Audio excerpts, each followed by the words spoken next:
KaraokeBooks. Cranford. Elizabeth Gaskell. Audiobook. Chapter 8. Your Ladyship. Early the next morning, directly after 12, Miss Pole made her appearance at Miss Mattie's. Some very trifling piece of business was alleged as a reason for the call, but there was evidently something behind. At last out it came. By the way, you'll think I'm strangely ignorant, but, do you really know, I am puzzled how we ought to address Lady Glenmire. Do you say, your ladyship, where you would say, you, to a common person? I have been puzzling all morning, and are we to say, my lady, instead of, ma'am? Now you knew Lady Arley, will you kindly tell me the most correct way of speaking to the peerage? Poor Miss Mattie. She took off her spectacles and she put them on again, but how Lady Arley was addressed, she could not remember. It is so long ago, she said. Dear, dear, how stupid I am. I don't think I ever saw her more than twice. I know we used to call Sir Peter, but he came much oftener to see us than Lady Arley did. Deborah would have known in a minute. My lady, your ladyship. It sounds very strange, and as if it was not natural. I never thought of it before, but, now you have named it, I am all in a puzzle.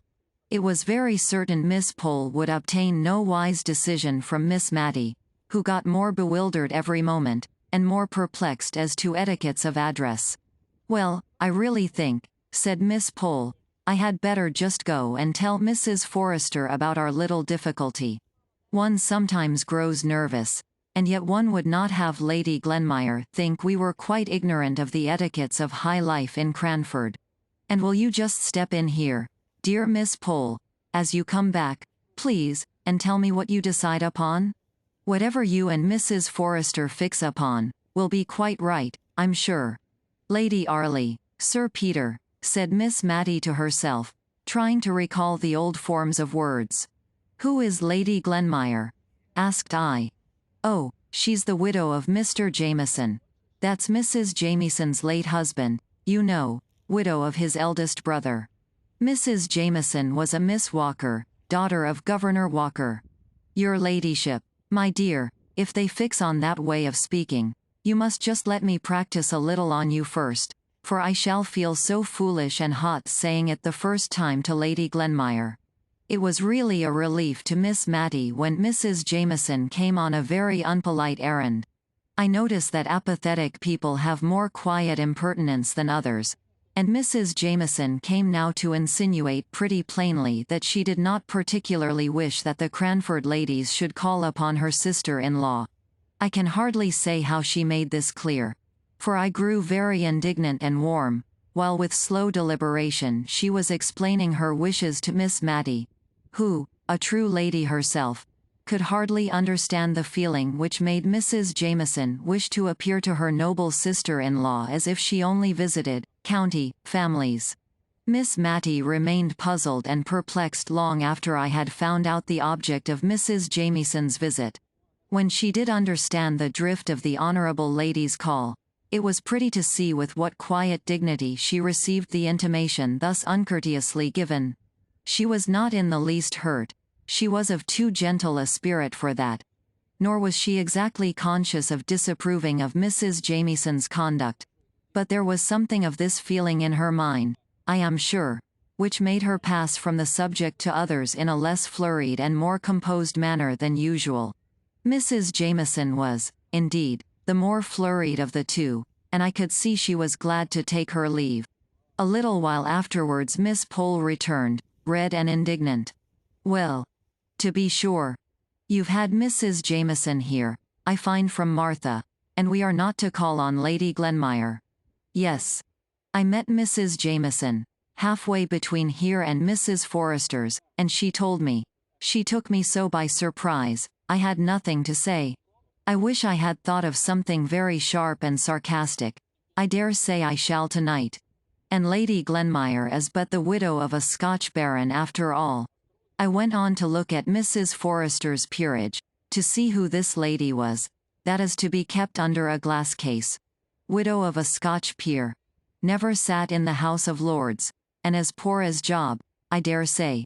And she, fifth daughter of some Mr. Campbell or other. You are the daughter of a rector, at any rate, and related to the Arleys, and Sir Peter might have been Viscount Arley, everyone says. Miss Matty tried to soothe Miss Pole, but in vain. That lady, usually so kind and good-humoured, was now in a full flow of anger. And I went and ordered a cap this morning, to be quite ready, said she at last, letting out the secret which gave sting to Mrs. Jamieson's intimation. Mrs. Jamieson shall see if it is so easy to get me to make forth at a pool when she has none of her fine Scotch relations with her.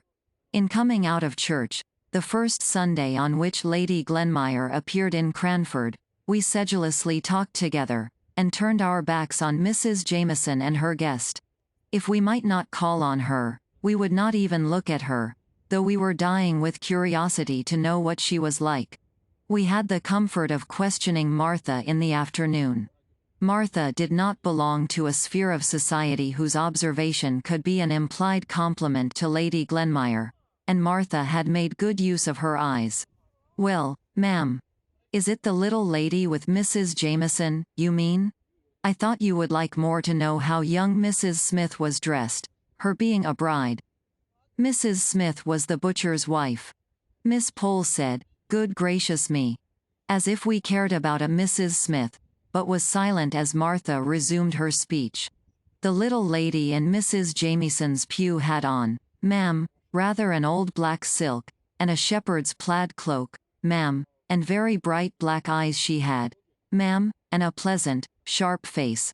Not over young, ma'am, but yet, I should guess, younger than Mrs. Jamieson herself.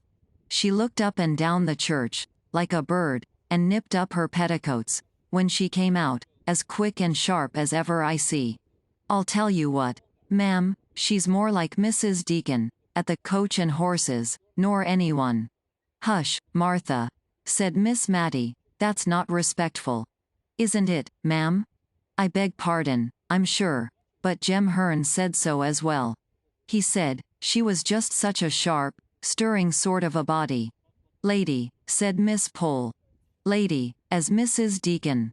Another Sunday passed away, and we still averted our eyes from Mrs. Jamieson and her guest, and made remarks to ourselves that we thought were very severe, almost too much so. Miss Matty was evidently uneasy at our sarcastic manner of speaking. Perhaps by this time Lady Glenmire had found out that Mrs. Jamieson's was not the gayest, liveliest house in the world. Perhaps Mrs. Jamieson had found out that most of the county families were in London, and that those who remained in the country were not so alive as they might have been to the circumstance of Lady Glenmire being in their neighbourhood. Great events spring out of small causes, so I will not pretend to say what induced Mrs. Jamieson to alter her determination of excluding the Cranford ladies, and send notes of invitation all round for a small party on the following Tuesday. Mr. Mulliner himself brought them round. He would always ignore the fact of there being a back door to any house, and gave a louder rat-tat than his mistress, Mrs. Jamieson. He had 3 little notes, which he carried in a large basket, in order to impress his mistress with an idea of their great weight, though they might easily have gone into his waistcoat pocket. Miss Matty and I quietly decided that we would have a previous engagement at home. It was the evening on which Miss Matty usually made candle lighters of all the notes and letters of the week. For on Mondays her accounts were always made straight, not a penny owing from the week before. So, by a natural arrangement, making candle lighters fell upon a Tuesday evening, and gave us a legitimate excuse for declining Mrs. Jamieson's invitation. But before our answer was written, in came Miss Pole, with an open note in her hand. "So," she said.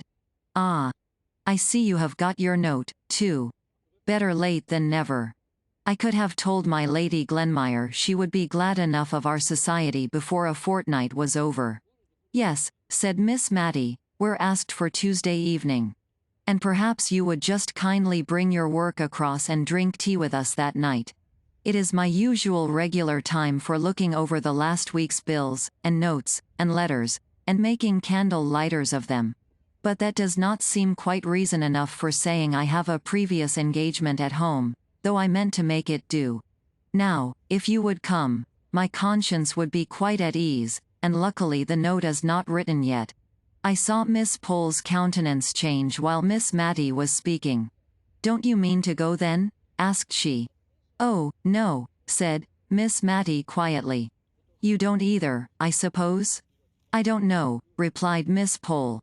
"Yes, I think I do," said she, rather briskly, and on seeing Miss Matty look surprised, she added, "You see, one would not like Mrs. Jameson to think that anything she could do, or say, was of consequence enough to give offense. It would be a kind of letting down of ourselves, that I, for one, should not like. It would be too flattering to Mrs. Jameson if we allowed her to suppose that what she had said affected us a week, nay 10 days afterwards.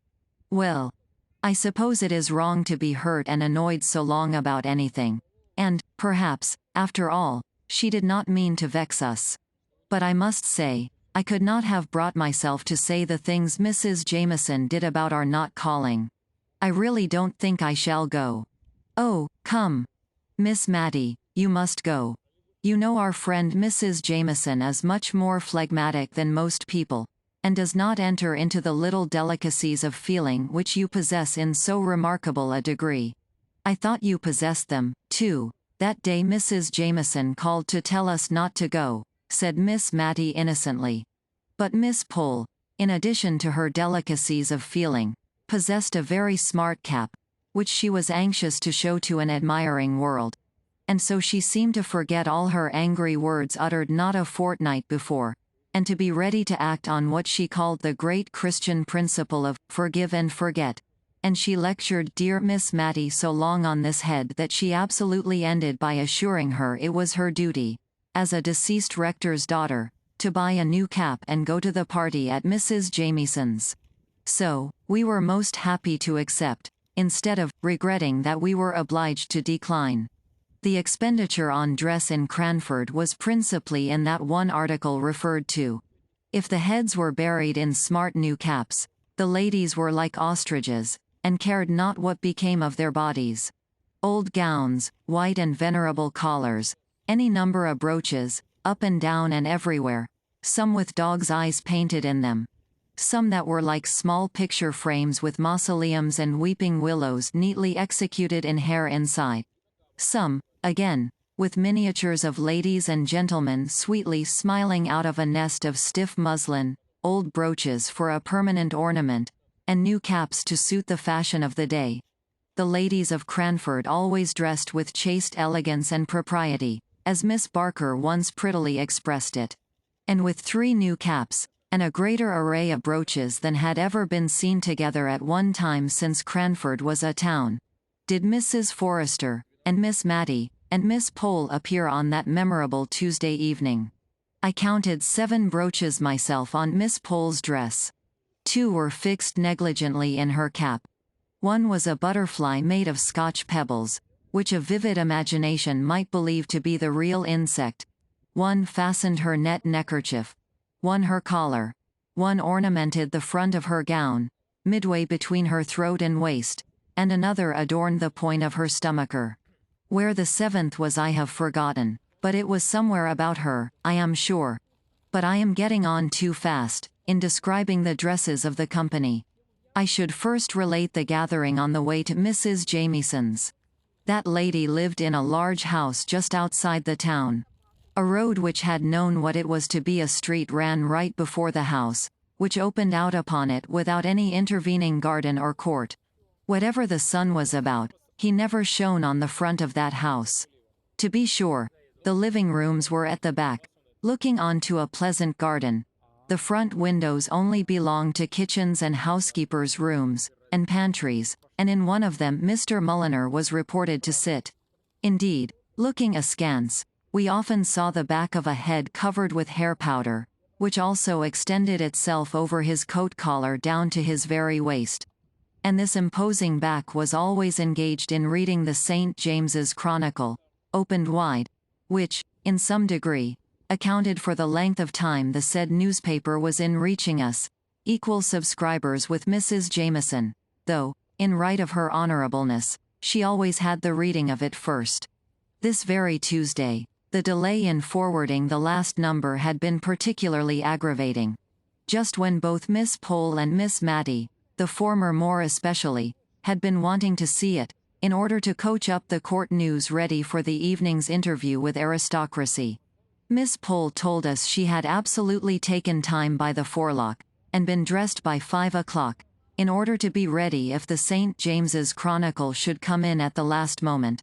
The very St. James's Chronicle which the powdered head was tranquilly and composedly reading as we passed the accustomed window this evening. "The impudence of the man," said Miss Pole, in a low indignant whisper. "I should like to ask him whether his mistress pays her quarter share for his exclusive use." We looked at her in admiration of the courage of her thought, for Mr. Mulliner was an object of great awe to all of us. He seemed never to have forgotten his condescension in coming to live at Cranford. Miss Jenkins, at times, had stood forth as the undaunted champion of her sex, and spoken to him on terms of equality, but even Miss Jenkins could get no higher. In his pleasantest and most gracious moods he looked like a sulky cockatoo. He did not speak except in gruff monosyllables. He would wait in the hall when we begged him not to wait, and then look deeply offended because we had kept him there, while, with trembling, hasty hands we prepared ourselves for appearing in company. Miss Pole ventured on a small joke as we went upstairs, intended, though addressed to us, to afford Mr. Mulliner some slight amusement. We all smiled, in order to seem as if we felt at our ease, and timidly looked for Mr. Mulliner's sympathy. Not a muscle of that wooden face had relaxed, and we were grave in an instant. Mrs. Jamieson's drawing-room was cheerful. The evening sun came streaming into it, and the large square window was clustered round with flowers. The furniture was white and gold, not the later style, Louis XIV's, I think they call it, all shells and twirls. No, Mrs. Jamieson's chairs and tables had not a curve or bend about them. The chair and table legs diminished as they neared the ground, and were straight and square in all their corners. The chairs were all a row against the walls, with the exception of 4 or 5 which stood in a circle round the fire. They were railed with white bars across the back and knobbed with gold. Neither the railings nor the knobs invited to ease. There was a japanned table devoted to literature, on which lay a Bible, a peerage, and a prayer book. There was another square Pembroke table dedicated to the fine arts, on which were a kaleidoscope, conversation cards, puzzle cards, tied together to an interminable length with faded pink satin ribbon, and a box painted in fond imitation of the drawings which decorate tea-chests. Carlo lay on the worsted worked rug, and ungraciously barked at us as we entered.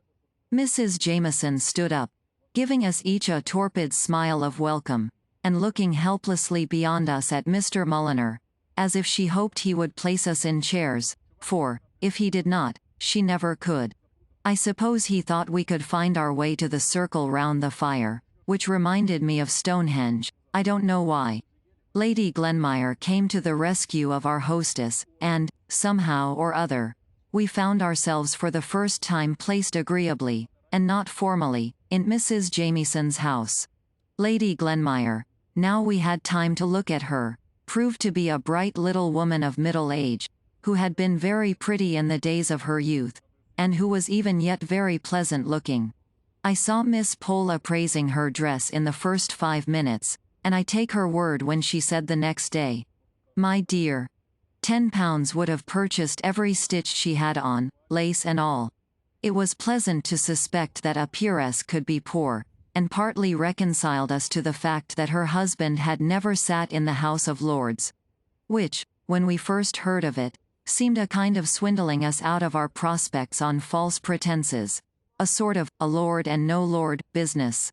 We were all very silent at first. We were thinking what we could talk about, that should be high enough to interest my lady.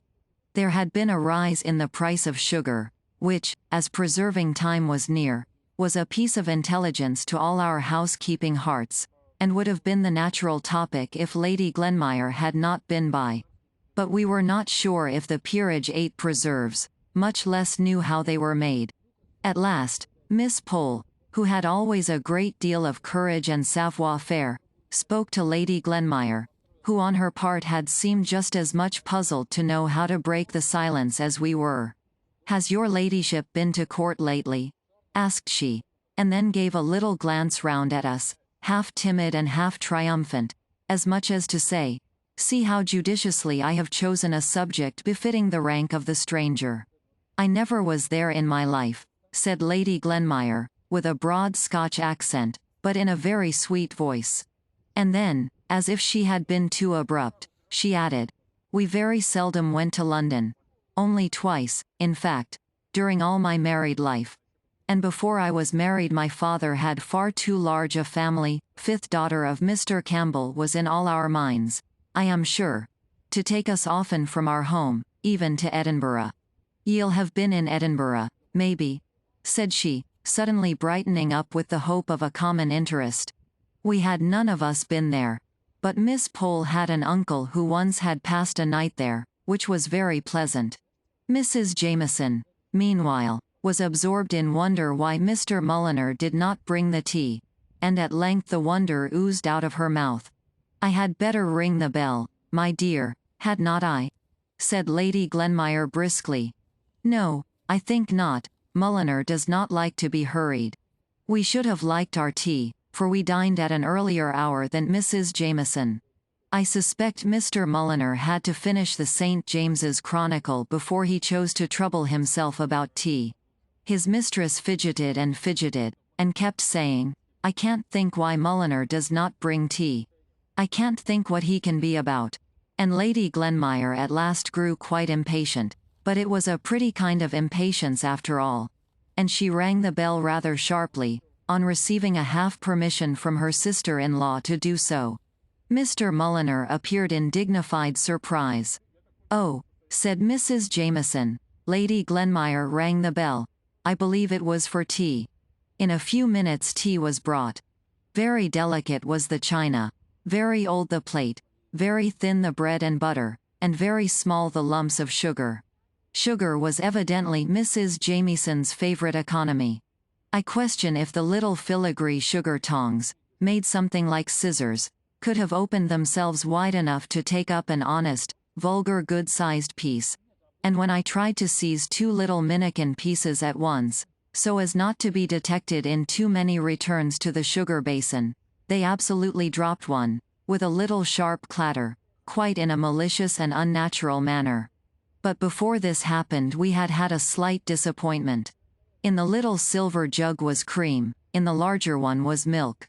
As soon as Mr. Mulliner came in, Carlo began to beg, which was a thing our manners forbade us to do, though I am sure we were just as hungry. And Mrs. Jameson said she was certain we would excuse her if she gave her poor dumb Carlo his tea first. She accordingly mixed a saucerful for him, and put it down for him to lap. And then she told us how intelligent and sensible the dear little fellow was. He knew cream quite well, and constantly refused tea with only milk in it.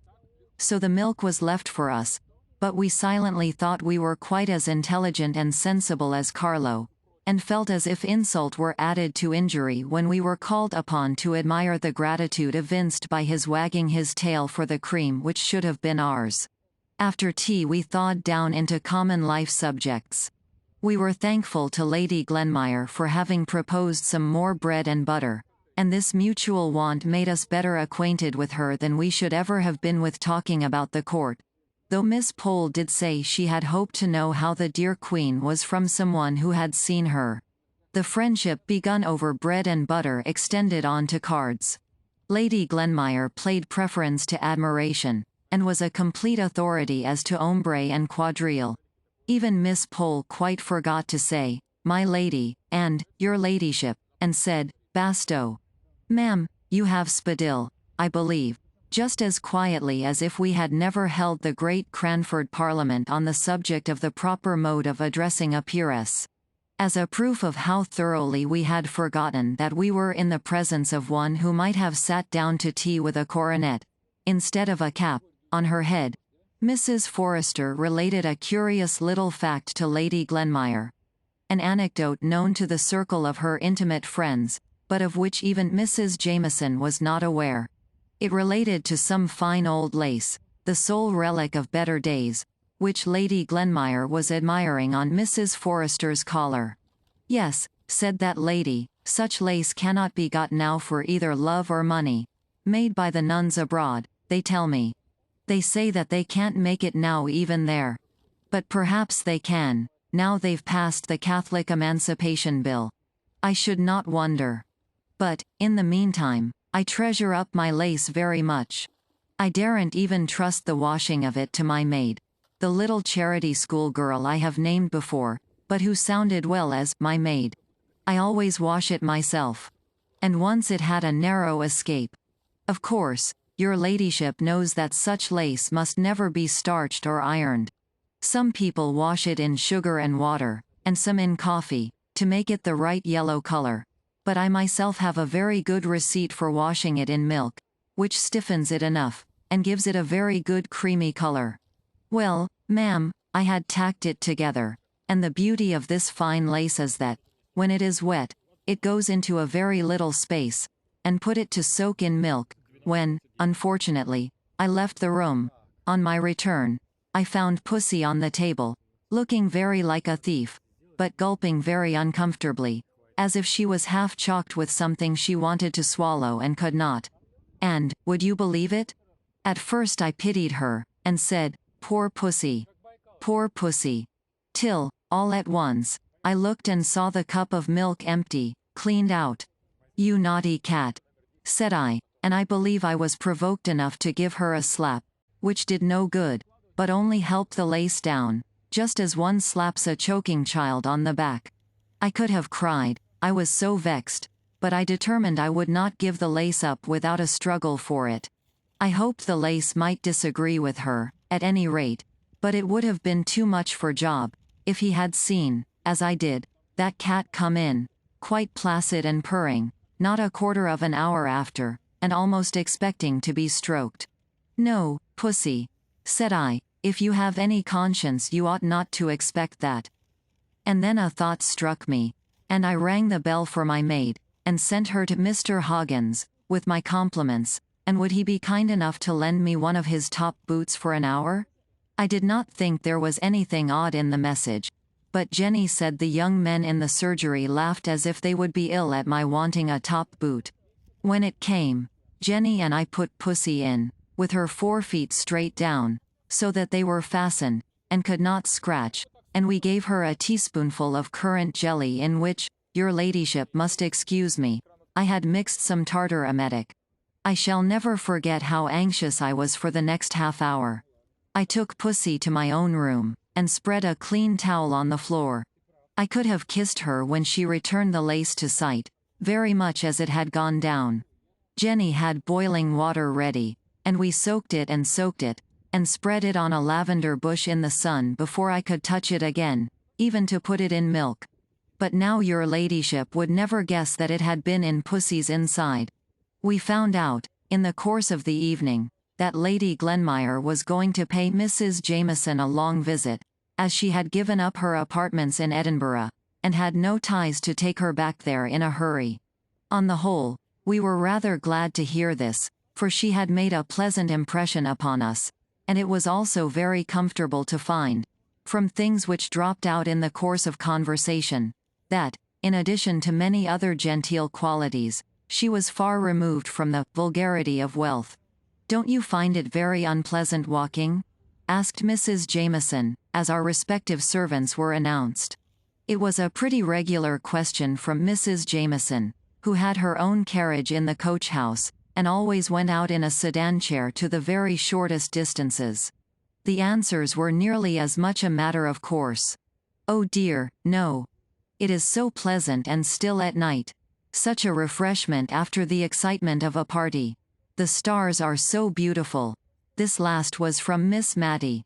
"Are you fond of astronomy?" Lady Glenmire asked.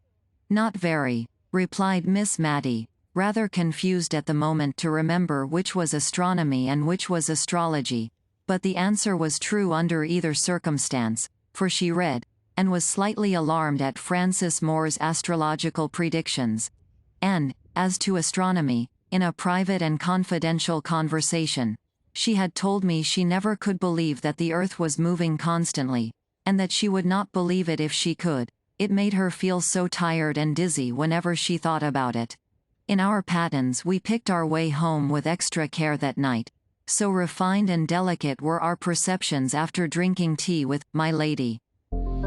If you liked what you heard, please subscribe to the channel.